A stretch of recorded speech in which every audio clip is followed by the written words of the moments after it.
Sometime later, the girl was in front of the protagonist and instantly sits on top of Shen, starting to undress. Shen, still unconscious, asks if that was the smell of alcoholic elixir, noticing something slippery and soft.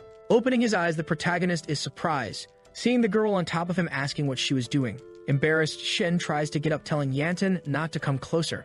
The boy, recalling his memories before fainting, remembers that Yen invaded the room, saying random things and affirming that nothing unusual had happened at that moment. Yen, hugging the protagonist, is questioned about what she was doing. Then she kisses the boy's neck and also keeps sniffing the protagonist, leaving Shen extremely embarrassed, asking Yen to stop. However, the girl grabs his hand and then starts to lick his finger. Shen ponders if the cause of that could be what he thought. Observing the celestial book, he realizes it was open, then tells the girl to behave. Then she starts to act like a dog, and the protagonist thinks that was the worst possible scenario. Because Shen had stored countless treasures in the celestial book, and to not be discovered, he put a spell where all people would receive a brainwash if they looked at it. They would become dogs, and then Shen questions if she had looked at the book, murmuring that he couldn't just sit and do nothing. With a sigh, he said that was very troublesome. Slapping the girl's face, Shen mentions that Yen was lucky because it was the protagonist who found her. The prohibition, do not indulge, takes a dog's soul and fuses it with humans. And if he tried to use common magic to break that spell, it would just turn her into an idiot.